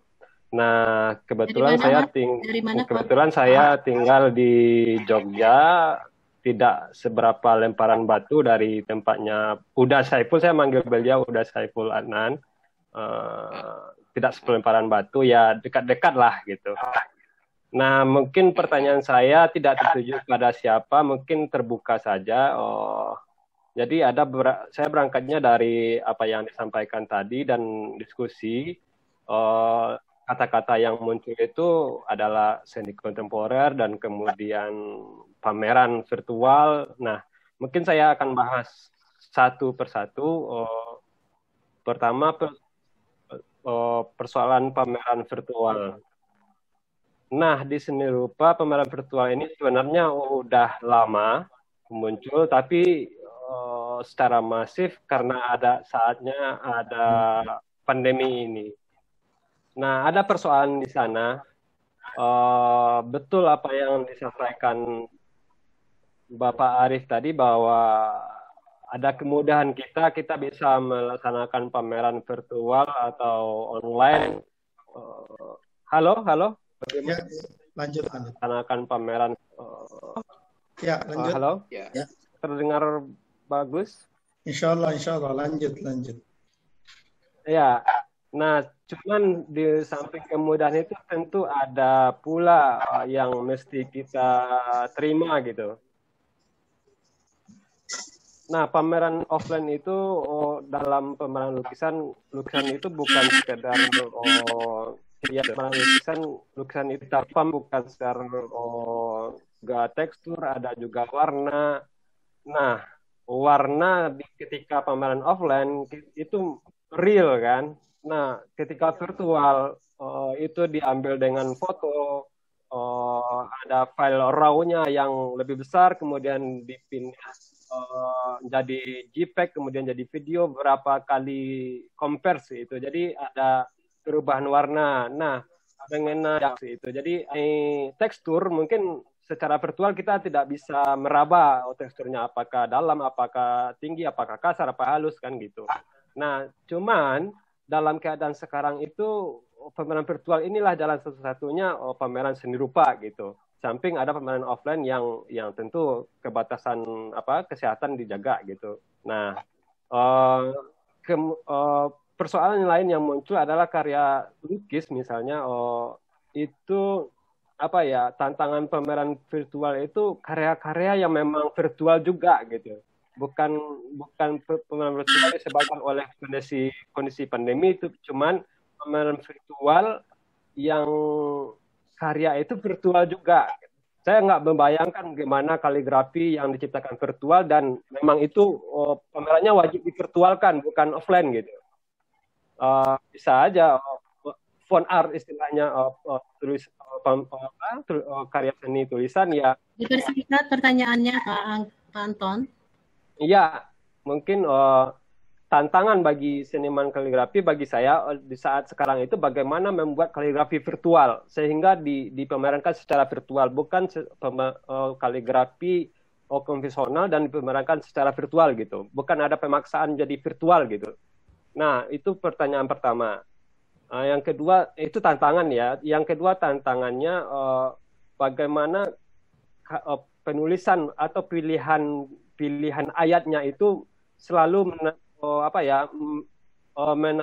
menjawab tantangan zaman. Saya sepakat dengan apa yang disampaikan oleh Saiful tadi itu bahwa kaligrafi itu bukan hanya sekedar tulisan tapi ada isi. Nah, isinya itu kita sepakatkan bahwa Al-Quran itu adalah sesuai dengan perkembangan zaman. Jadi apakah persoalan sekarang itu dan bagaimana para seniman kaligrafi menjawab persoalan itu dengan kaligrafi gitu. Nah, itu tantangan menurut saya. Karena saya teringat waktu itu dan saya pun terlibat pameran masalah persoalan randang dan rendang. Waktu itu memang persoalannya negara jiran mengklaim produk Indonesia yang namanya randang. Jadi ada persoalan di sana. Nah, sekarang itu persoalannya misalnya pandemi, bagaimana persoalan itu dipilih oleh para seniman kaligrafi gitu. Nah, mungkin dua tantangan itu, pertama karya virtual yang harus wajib dipemeran virtualkan, dan kemudian tantangan buat seniman lagi pilihan ayatnya dengan sesuai konteks zaman sekarang gitu. Ya, sehingga itu memang seni kontemporer dia. Kalau bahas kontemporer mungkin lebih panjang, mungkin tidak cukup waktu, mungkin Ibu saya cukupkan di sini. Kalau memang butuh diskusi kontemporer ya kita bisa aja nanti gitu. Ya, terima kasih. Oke, terima kasih Pak Anton atas pertanyaannya. Kami persilakan yang pertama untuk Bapak Kiai Haji Didin Sirajuddin untuk menanggapi mungkin yang poin kedua. Hanya soal tadi yang berhubungan dengan tantangan zaman gitu ya. Kaligrafi itu kan, sejarah kaligrafi adalah sejarah perjalanan madhab-madhab. Arti temuan-temuan madhab berdasarkan peristiwa-peristiwa. Nah, dulu kaligrafi bentuknya tradisional, klasik. Tapi ternyata muncul kaligrafi kontemporer akibat adanya perkembangan dunia seni rupa kontemporer gitu. Ketika para kaligrafer bergaul dengan dunia barat dan para pelukis barat, mereka ada keinginan untuk membebaskan diri dari belenggu masa lalu mereka, sehingga lahirlah dari situ gaya-gaya kontemporer gitu. Nah, kemudian sekarang mungkin lebih maju lagi dengan adanya dunia yang serba digital gitu. Maka seharusnya memang tercipta pula kaligrafi digital. Ini kebetulan kami, termasuk saya sendiri, sedang mengusulkan dimasukkannya kaligrafi digital ke MTQ nasional. Kalau kemarin tidak ada COVID, kemungkinan di Padang itu sudah ada dieksibisikan gitu ya. Tapi dalam MTQ Korpri itu sudah dimasukkan. Itu dalam rangka menyesuaikan diri dengan kebutuhan masa kini, yaitu kaligrafi digital gitu. Kalaupun nanti ada lagi kaligrafi virtual, ya bisa aja dilanjutkan itu, tetapi tetap tidak menghapus jati diri aslinya gitu. Jadi dikembangkannya terus, itu bahkan bagus sekali itu. Makasih. Ya, baik, terima kasih Pak Kiai. Selanjutnya kami persilakan Bapak Syaiful Adnan untuk menanggapi. Ya, terima kasih Adinda Anton Mokodinka. Ini seorang kurator yang kebetulan kami juga ini Mbak Ana, ada komunitas seniman atau kelompok seni Sakato di Jogja. Terima kasih. Ini seorang kurator, ini seorang penulis yang alhamdulillah tadi apa yang diutarakan itu sangat mengena gitu ya. Pertama, memang saat ini yang digagas oleh Pak Arief dan teman-teman, pameran ini memang karya-karya yang sudah jadi, katakanlah karya-karya yang universal, dipamerkan secara virtual. Jadi bukan karya disiapkan dengan teknis digital, sebagaimana disampaikan oleh Pak Sirajuddin tadi. Jadi ini semacam PR bagi kita ke depan, memang idealnya karya yang disajikan ini karya-karya yang memang disiapkan untuk pameran virtual, bukan karya yang memang ada teksturnya, bagaimana teknis ininya gitu ya, selukis secara umum gitu. Itu yang pertama. Ini lagi nih PR bagi kita para perupa atau pelukis kaligrafi yang ikut serta dalam pameran virtual sekarang ini. Dan selanjutnya memang saya sangat sepakat tema ayat yang diekspresikan dalam selukis kaligrafi itu kalau boleh dikatakan memang kontemporer, betul-betul secara kontekstual sesuai dengan tema pameran yang diusung gitu ya. Semacam tema sekarang garis, titik dan garis begitu. Dan alhamdulillah waktu pameran peradaban Islam di Jogja Galeri pada tahun 2012 kalau tidak salah, saya juga diikutsertakan. Setelah acara itu, setelah gempa Jogja dan juga waktu itu ada ini semacam musibah yang di Sidoarjo, itu saya juga mengekspresikan ayat terkait dengan musibah yang terjadi di Sidoarjo gitu. Jadi memang semestinya para perupa, para pelukis kaligrafi untuk lebih mendalami tema-tema ayat yang sesuai dengan tema yang diusung dalam sebuah pameran.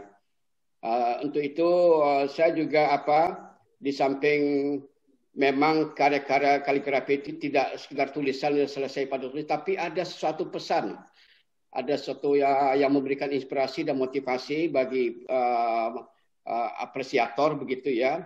Mudah-mudahan ke depan sesuai dengan tema yang diusung saat ini, mudah-mudahan karya-karya itu betul-betul sesuai dengan alur atau narasi apa yang disampaikan oleh para kurator tersebut. Saya kira begitu Mbak Ana. Terima kasih. Baik, terima kasih Pak Syaiful Adnan. Dan persilakan kepada narasumber Pak Arief. Ya, terima kasih Bu Hani, Pak Anton. Ya, terima kasih ini memberikan kita kelengkapan gitu ya. Mengenai pameran virtual gitu ya. Sejogjanya seharusnya juga karya virtual gitu. Saya sudah menggagas sebenarnya kaligrafi digital dan itu saya pernah diskusi dari narasumber di Bait Al-Quran. Kenapa para kaligrafer yang biasa ikut MTQ itu harus mulai juga belajar IT gitu. Karena untuk bisa berkontribusi mengembangkan kaligrafi digitalnya. Tapi memang tidak mudah merubah itu, tapi itu sudah kita lakukan. Insya Allah karya saya, ketika saya mau pameran offline itu sekitar 200 itu, 50 karya itu dalam bentuk karya digital gitu ya. Dalam bentuk karya digital gitu. Dan yang sampai sekarang yang saya pamerkan di pameran tunggal itu juga, sebagian itu karya digital, itu sudah dilakukan. Insya Allah kita sudah kembangkan itu. Tapi memang tadi proses ini harus bertahap. Tadi Ayah Didin sudah menyampaikan bahwa sudah dikembangkan lomba kaligrafi digital di Korfri gitu ya, MTQ Korfri, dan di Padang itu sudah direncanakan tapi belum terlaksana. Dan saya pernah diskusi juga di rumah beliau tentang digital itu. Apa makna digital itu gitu supaya menjadi mudah untuk dipahami oleh semuanya. Nah, digital yang sekarang kita pamerkan dalam bentuk virtual ini kan tidak berarti karya yang nyata kemudian tidak bisa juga dipamerkan digital. Memang tadi pasti akan ada kekurangan-kurangannya dari sisi volume, isi, kedalaman itu tidak bisa diraba, tidak bisa dilihat. Itu wajar gitu karena dalam bentuk gambar. Tapi sekali lagi sebenarnya ini bagian dari pengembangan ketika keadaan tidak memungkinkan kita melaksanakan pameran secara offline tadi. Sekalipun memungkinkan, pameran virtual tetap akan kita laksanakan. Karena apa gitu? Apa keunggulan dari pameran virtual dari karya yang bukan katakanlah digital gitu? Kita bisa mengenalkan karya kita keluar, bukan hanya pada wilayah terbatas, tapi juga bisa keluar, katakanlah menjajah dunia. Jadi kita menjadi warga dunia. Kalau kita digitalin, kita tidak konsep dengan virtual, tentu saja mereka tidak akan tahu karya kita. Saya pikir di sini perlu kolaborasi yang pas gitu ya. Jadi tidak ada saling melemahkan gitu, tapi yang ada saling mengisi. Ada nilai keunggulan tapi juga ada nilai kelemahan dan sebaliknya. Dua sisi ini selalu ada dalam setiap keadaan. Karena itu kita tidak harus membenturkannya. Mari kita sama-sama bersepakat untuk melakukan hal terbaik. Karena di tangan kita sebenarnya kaligrafi ini akan menjadi berkembang atau sebaliknya akan redup. Seperti disampaikan oleh Master Saiful Adnan ini, situasinya sedang tidur gitu. Saya pernah obrolin juga kenapa festival Istiqlal itu tidak muncul lagi gitu. Ini kan berangkat dari ketidakmampuan kita sebenarnya manfaatkan situasi ini. Karena kalau kita mencari kesalahan di pihak lain pasti ada gitu. Tapi kalau kitanya tidak mau mulai berbuat dengan sungguh-sungguh, ya tidak akan ada orang yang mungkin bisa membesarkan seni kaligrafi itu. Saya pikir itu jawaban. Silakan Mbak Ani. Baik, terima kasih Pak Arief dan para narasumber. Lanjut ke penanya ketiga, Bapak Ahmad Zawil dari Lamongan. Kami persilahkan. Bapak Zawil, Bapak Ahmad Zawil dari Lamongan, kami persilahkan.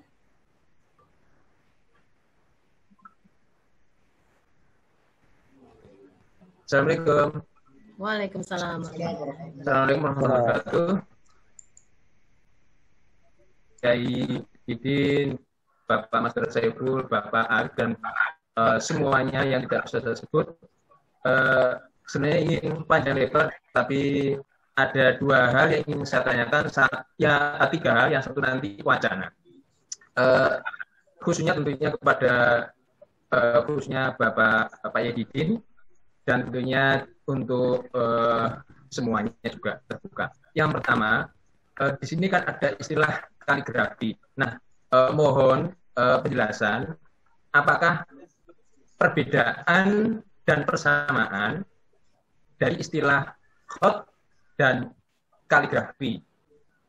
Berlanjut ke itu adalah apakah persamaan dan perbedaan dari khotot dan kaligrafer, dan seterusnya nanti disambung dengan lukisan kaligrafi. Itu pertanyaan kami pertanyaan saya yang pertama. Berikutnya yang kedua adalah mohon ini dari saya sendiri, bahwa ketika kita akan melukis lukisan kaligrafi, seyogianya kita mengenal baca tulis Arab. Sebenarnya kita mengenal baca tulis Arab. Kalau bisa sih belajar kaidah khot. Karena apa? Karena yang kita ekspresikan di lukisan kaligrafi itu kan banyak ya, dari ayat Al-Quran atau hadis. Tentunya kalau kita mengurangi atau menambahkan kan berarti kita merubah Al-Quran ataupun hadis tersebut. Jadi ini dari saya, semoga maksudnya untuk pelukis kaligrafi tentunya harus tahu baca tulis Arab. Ini yang dua pertanyaan dari saya. Dan sekedar wacana, mohon maaf, kemarin saya ngobrol dengan Mas Bambang Priyadi, barangkali Pak Yai Didin ataupun Pak Saiful barangkali paham dengan beliau. Beliau ceritanya itu ya seperti Pak Saiful sebenarnya. Beliau kemarin saya sampaikan ada pameran lukisan kaligrafi kontemporer. Beliau itu sebenarnya kurang sepakat. Kebetulan beliau sampaikan dan beliau tidak bisa hadir dengan kita karena kendala teknis. Istilahnya kaligrafi kontemporer, beliau tidak sependapat. Yang menurut pendapat beliau ini adalah kaligrafi modern. Jadi di dunia itu tidak mengenal kaligrafi kontemporer, tapi yang dikenal adalah kaligrafi modern. Itu hanya sekedar wacana, karena memang juga waktu yang tidak menginginkan. Dan mohon tanggapan dari Bapak-bapak narasumber khususnya, dan kurangnya saya mohon maaf yang sebesar-besarnya. Wassalamualaikum warahmatullahi wabarakatuh. Waalaikumsalam warahmatullahi wabarakatuh. Terima kasih Bapak Ahmad Zawil dari Lamongan. Kami persilakan kepada Kiai Didin Sirajuddin untuk menanggapi. Istilah khat dan kaligrafi itu sebetulnya berhubungan dengan terminologi bahasa ya. Dalam bahasa Arab itu tulisan indah itu khat. Tapi asli khat itu sebetulnya garis. Itu khat itu artinya garis.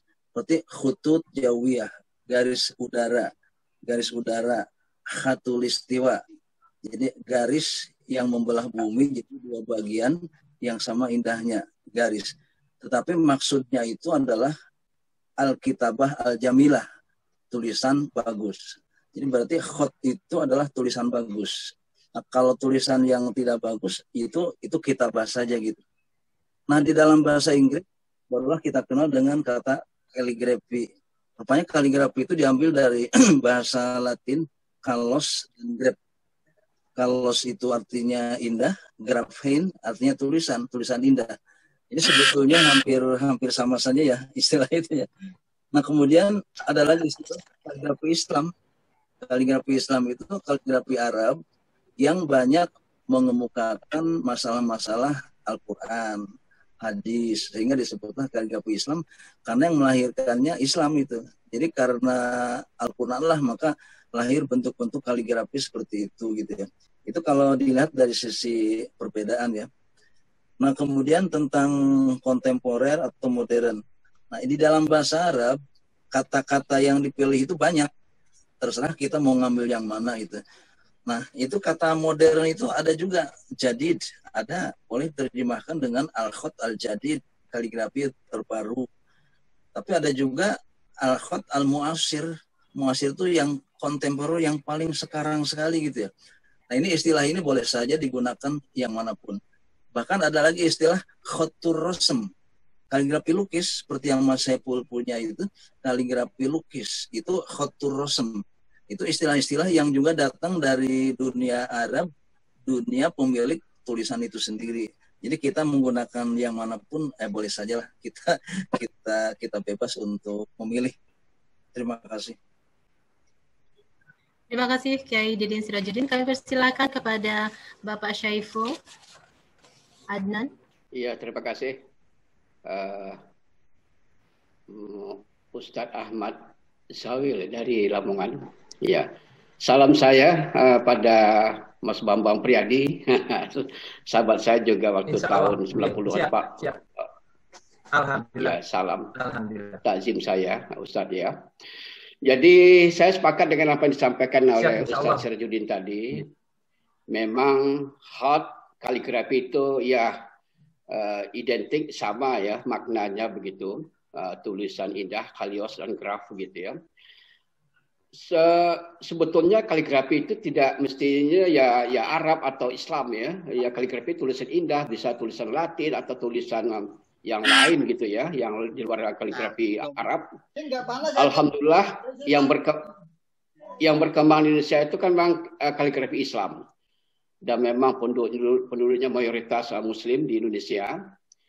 Dan juga malah saya sering membuat desain tulisan bahasa Indonesia atau bahasa apa di luar Arab, tapi nuansanya karakter Islami. Itu bisa dikatakan kaligrafi Islami, ya, bukan kaligrafi Islam, beda lagi itu. Ya Islami itu berarti yang bernuansa Islam begitu ya. Mungkin dari daerah tertentu dengan gaya penulisan yang khas ya, lokal muatan lokal di daerah tertentu dengan gaya yang Islami gitu. Jadi bisa dikatakan dengan muatan mungkin doa-doa atau syair ya, syair yang berupa Islami gitu. Jadi bisa diekspresikan dengan gaya kaligrafi Islami. Jadi kaligrafi Islam itu juga katakanlah tidak hanya kita terpaku pada gaya yang disebut tadi Pak Sirajuddin tadi itu hanya 7 kaidah, mungkin juga ada perkembangan berikutnya. Dan tidak ada salahnya kita mungkin memasukkan unsur ornamentik dari muatan lokal masing-masing gitu. Dan terkait tadi lukisan kaligrafi atau lukis kaligrafi, memang itu seorang pelukis yang mengolah atau mengekspresikan kaligrafi sebagai media ekspresinya begitu.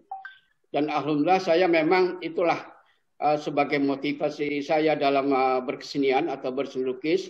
Awalnya saya juga melukis realis, impresionis dan seterusnya begitu. Namun ada unsur kejenuhan gitu ya. Saya hanya menemukan kepuasan estetika horizontal. Alhamdulillah selama sejak tahun 2007 sampai sekarang saya alhamdulillah istiqomah dengan kaligrafi, itu menemukan kepuasan estetika horizontal dan vertikal gitu. Jadi katakanlah kita semacam zikir visual dengan kaligrafi itu. Mudah-mudahan ini memberikan keberkahan seperti Pak Arif bilang tadi, itu satu karya seni yang memberikan memang ada nilai siarnya gitu ya. Kita juga beramal jariah selagi itu ayat itu dipajang di sebuah ruangan dengan keberkahan Allah SWT, akan mengalir pahalanya kepada kita. Mudah-mudahan itulah. Jadi saya berharap pada sahabat-sahabat saya berkarya senilah karya yang diberkahi dan diridhai Allah SWT. Saya kira begitu. Amin.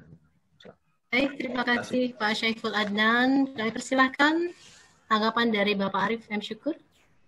Ya, saya pikir sudah terjawab tadi apa yang disampaikan, dan kita beri ruang kepada sahabat yang lain mungkin yang ingin bertanya. Silakan lanjutkan Bu Ani.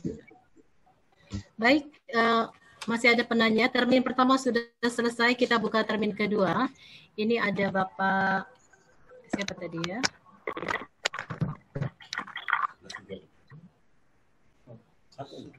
Dari Bapak Suharno El Faiz, kami persilakan. Ya, terima kasih. Assalamualaikum warahmatullahi wabarakatuh. Waalaikumsalam warahmatullahi wabarakatuh. Alhamdulillahirabbil alamin. Yang saya hormati moderator Ibu Hani, kemudian para narasumber, yang pertama Bapak Kiai Haji Dr. Yusufudin Surajudin, Bapak Syaiful Adnan, terutama Pak Arif dari Islamic Center, dan seluruh teman-teman di seluruh tanah air pecinta kaligrafi. Melalui acara ini, alhamdulillah saya bisa bergabung. Pertanyaannya langsung saja ya, ini menjadi pelukis kaligrafi yang punya ciri khas seperti misalnya Pak Syaiful ya. Kaligrafinya memang ciri khasnya luar biasa. Misalnya itu sudah terkenal dan populer dengan kaligrafi apa namanya Syaifi gitu. Dinisbatkan pada namanya Syaifi atau Pak Siroji atau Pak Arif Syukur barangkali juga namanya nanti kaligrafinya populer dengan sebutan Arifin dan lain sebagainya. Itu kira-kira bapak-bapak sekalian butuh waktu berapa lama ya kita bisa memiliki kaligrafi dengan apa namanya ciri khas seperti itu, yang akhirnya nama kita dikenal publik seperti halnya Pak Syaiful dengan Pak kaligrafi Syaifinya. Baik, silakan. Mungkin ada pertanyaan lagi, Pak? Terima kasih Bu Hani. Assalamualaikum. Itu saja. Baik, terima kasih banyak. Kami persilakan mungkin jawabannya singkat dari Pak Syaiful Adnan dulu. Ya, terima kasih Pak Suharno. Salam dari Jogja untuk para kaligrafer di Medan. Memang Pak Suharno, kita berkesenian, berselukis itu memang berproses cukup panjang. Saya awalnya, mungkin Pak Serjudin cukup mengikuti proses penciptaan kaligrafi saya, sampai beliau yang sangat-sangat saya hormati, saya banggakan sebagai Bapak Kaligrafi Indonesia, mengikuti sejak awal bagaimana sosok seorang Syaiful Adnan itu berkaligrafi. Awal-awalnya hanya saya ini Pak Suharno berekspresi kaligrafi huruf-huruf hijaiyah, ada alif, ada ba dan seterusnya begitu ya. Jadi saya abstraksi huruf gitu ya. Jadi kebetulan saya memang tidak punya basic untuk berkaligrafi secara kaidah. Seperti yang dibilang Pak Didin, justru dengan tidak mengetahui kaligrafi berkaidah itu maka munculnya gaya Syaifuli. Jadi saya geli juga dengar gitu. Jadi itu hikmahnya Pak Suharto. Jadi memang berproses cukup panjang, lebih kurang 5 sampai 7 tahun begitu ya.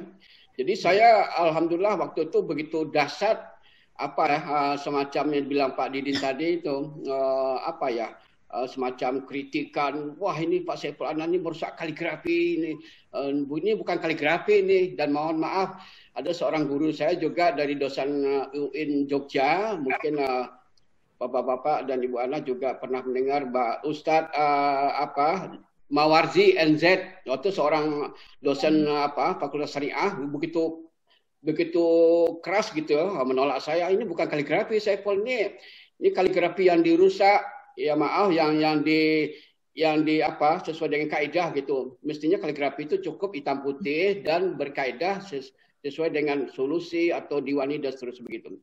Tapi saya alhamdulillah istiqamah untuk mencari sesuatu yang terbaru, karya-karya yang katakanlah dengan catatan Pak Soeharno, insya Allah satu titik pun saya tidak pernah mengurangi atau menambah. Ini prinsip ini. Walaupun kaligrafi secara estetika, secara kita deformasi bentuknya, bahkan lekukan garis itu juga diperhitungkan. Alif misalkan kalau terlalu melekuk nanti jadi lam gitu ya, atau ro kakinya terlalu naik ke atas itu jadi la gitu ya, lam gitu ya. Jadi itu memang sangat saya pertimbangkan dengan seksama, tidak hanya secara estetika tulisan atau lukisan, tapi juga secara penulisan.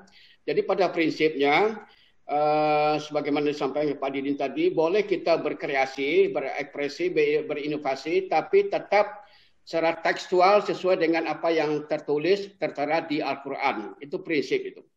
Jadi saya kira para sahabat sekalian yang memang suka berkaligrafi untuk berekspresi gitu ya, tidak ada salahnya kita mencari sesuatu yang baru, tapi dengan catatan tetap kita berpedoman pada teks-teks Al-Quran yang murni, yang asli begitu ya. Jangan sampai harakatnya atau tanda titiknya kita lupakan. Ada juga teman-teman lain, maaf, dia begitu asik dengan berkaligrafi, maaf, dia berekspresi dengan selukisnya, tapi dia agak lalai dengan teknik penulisan atau kaidah penulisan. Seperti pengalaman saya waktu kebetulan saya juga alhamdulillah diajak oleh Yayasan Ananda, Ibu Ati Ismail, pameran tahun 1985 bersama suhu-suhu kita, almarhum Pak Sedali,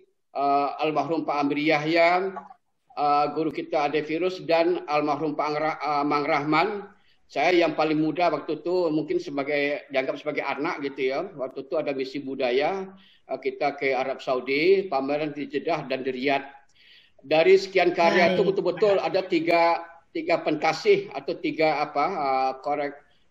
korektor ya, atau katakanlah yang menyeleksi karya.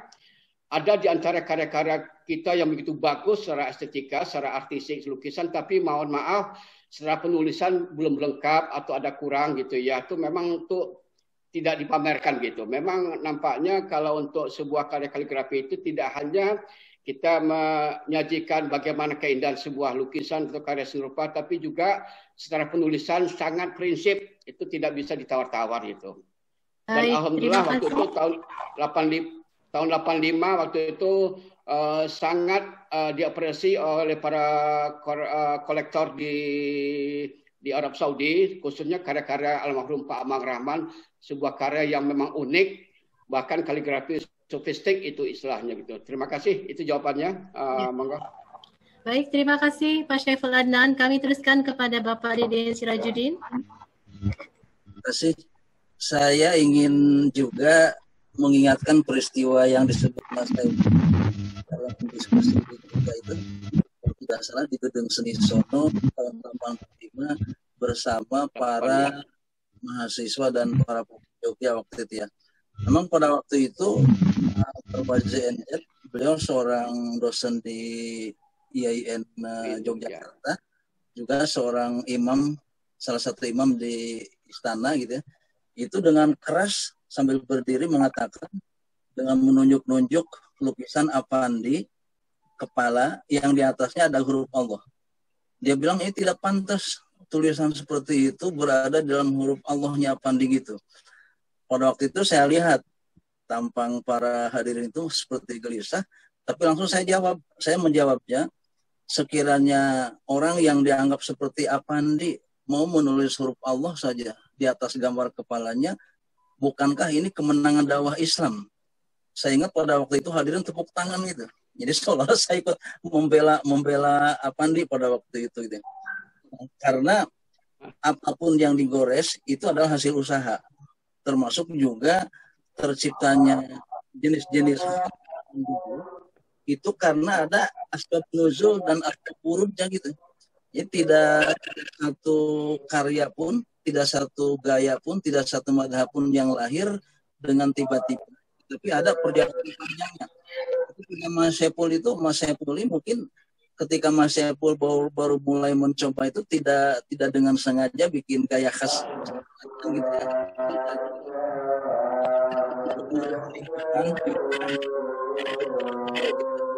Sehingga wujudlah gaya seperti itu gitu.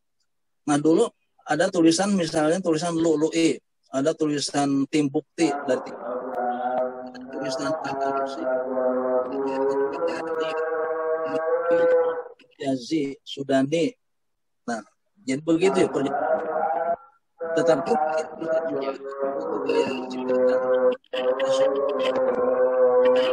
kreasi ya. Katakanlah sekarang ada tulisan itu Pak Anwar Samsudin itu melihat gaya sini, tulisan Cina. Saya menamakannya sini Anwari atau Anwari, apa salahnya gitu. Jadi kalau Mas Haji Suharno bikin juga karya, katakanlah Suharnawi gitu. Itu boleh saja gitu diciptakan gitu ya. Tetapi kalau penciptaan itu ujug-ujug atau tiba-tiba itu biasanya nanti akan pergi juga bersama angin lalu gitu. Maka haruslah suatu karya itu jadi, satu madhab itu berdasarkan perjalanan dan peristiwa-peristiwa atau berdasarkan ada asbab nuzul dan asbab wurudnya gitu ya. Demikian, makasih. Ya, terima kasih Kiai Sirajuddin. Kami persilakan Pak Arif untuk menanggapi. Ya, baik. Berapa lama gitu ya? Itu yang sering muncul di kalangan seniman gitu ya. Bukan hanya menjadi diskusi di kalangan yang otodidak, tapi juga di akademis gitu. Karena memang karakter itu tidak bisa dibangun secara cepat. Itu pasti melewati proses yang panjang. Dengan jam terbang karya yang cukup banyak, biasanya nanti akan punya titik temu gitu. Seperti apa yang harus menjadi keistiqomahan kalau dalam Islam itu, karya itu bentuknya seperti itu. Jadi orang kalau udah melihat, itu langsung tahu ini karya Pak Soeharno misalnya. Itu yang saya lakukan gitu. Saya menciptakan dulu beberapa karya dulu, baru akhirnya bisa menemukan goresan yang saat ini saya pikir bagian dari proses menemukan itu. Nah, hanya saja memang saya karena memang background saya adalah desain grafis gitu, saya tidak berhenti juga gitu. Saya harus menggabungkan. Karena itu muncul yang belakangan ini karya saya itu kan menjadi hadiah-hadiah para pejabat, khususnya Pak Anies misalnya, almarhum Pak Sekda, terus Pak Sandiaga Uno. Itu karya yang memadukan kaligrafi dengan siluet foto beliau gitu. Pada kemunculan itu saya di media sosial itu terjadi perdebatan gitu. Kan tidak boleh menggambar makhluk katanya. Itu cukup panjang gitu diskusinya. Gitu. Tapi kan kita sudah menemukan dasarnya. Kita tidak menggambar dalam bentuk yang 3D, 3 dimensi, berbayang, dan tidak seluruh tubuh. Karena saya tidak membuat warna seperti wajah orang, karena memang saya pasti tidak mampu juga. Saya membuatnya hanya garis siluet-siluet putih yang terkumpul dan membentuk rupa seseorang gitu. Jadi itu juga perdebatan. Tapi akhirnya hari ini berkembang itu, semakin banyak para kaligrafer jadi berani juga melukis objek kaligrafi dengan orang. Ya alhamdulillah, mudah-mudahan ini jadi inspirasi, bukan menjadi beban nanti di akhirat gitu ya. Insya Allah itu menjadi hikmah. Insya Allah jam terbang yang akan mengajarkan kita kapan kita menemukan keistiqomahan dalam bentuk karakter. Saya pikir itu Pak Suhar. Baik, terima kasih banyak Pak Arief dan semua narasumber yang telah hadir di sini. Kami mohon masing-masing mulai dari Bapak Didin Sirajuddin untuk memberikan closing statement. Kami persilahkan. Kiranya kaligrafi dikembangkan dan siapapun yang senang kepada nilai-nilai keindahan belajar kaligrafi. Mudah-mudahan berkembang dan terus berkembang di Indonesia. Demi apa? Menulis, melukis untuk membangun kreativitas. Terima kasih. Baik, terima kasih banyak Kiai Haji Didin Sirajuddin AR MAG. Kemudian kami persilakan untuk closing statement kedua Bapak Syaiful Adnan. Ya, terima kasih. Saya berpesan pada sahabat-sahabat sekalian, pencinta dan para pelukis kaligrafi, berkaryalah sesuai dengan cita rasa artistik kita masing-masing, sesuai dengan ekspresi kita, dengan cara untuk mencari identitas diri, dalam arti kita mencari karya yang betul-betul menjadi pribadi kita masing-masing, dan mudah-mudahan nanti muncul gaya kaligrafi yang begitu beragam di Indonesia, dan katakanlah kita bisa mencari sesuatu untuk memberikan inspirasi dan motivasi bagi generasi berikutnya begitu. Terima kasih. Oke, baik, terima kasih Bapak Syaiful Adnan. Kemudian kami persilakan Bapak Arief M. Syukur. Ya, baik, terima kasih Bu Hani. Satu hal yang sering saya sampaikan, berkaryalah jangan menunggu datang mood, tapi berkaryalah untuk mendatangkan mood. Jadi kata-kata ini menjadi penting gitu. Seringkali di kalangan seniman gitu, itu selalu dipakai. Saya belum datang mood maka belum berkarya gitu. Saya membalikkan mainstream seperti ini. Jadi berkaryalah bukan menunggu datang mood, tapi berkaryalah untuk mendatangkan mood. Dengan cara itu insya Allah kita tidak berhenti berkreativitas, berinovasi, dan insya Allah akan menemukan karakter karya kita ke depan. Terima kasih. Saya khususnya kepada seluruh peserta yang hari ini sudah mengikuti, ucapan terima kasih yang setinggi-tingginya. Begitu juga kepada para seniman yang sudah memajangkan karyanya. Ini apresiasi yang sangat tinggi. Dan mudah-mudahan ini langkah atau titik kecil ke depan akan menjadi garis panjang sebuah perjalanan bagaimana para kaligrafer membangun sebuah peradaban. Insya Allah dalam waktu dekat, tunggu, saya akan sampaikan lagi, kita akan mengemas pameran-pameran secara virtual. Insya Allah. Demikian. Assalamualaikum warahmatullahi wabarakatuh. Waalaikumsalam. Terima kasih banyak kepada para narasumber, kepada Bapak Dr. Kiai Haji Didin Sirajuddin AR MAG, juga kepada Bapak Syaiful Adnan, juga kepada Bapak Arief M. Syukur, dan mohon maaf kepada para audiens yang masih mau bertanya karena waktu sangat terbatas. Mungkin di lain kesempatan kita bisa bertemu lagi. Demikian kami tutup acara pembukaan launching dan workshop pameran virtual kaligrafi Islam, kaligrafi kontemporer tingkat nasional. Sampai bertemu kembali. Maju terus kaligrafi Indonesia untuk dunia. Terima kasih. Marilah kita tutup acara ini dengan sama-sama membaca Alhamdulillah. Alhamdulillah. Assalamualaikum.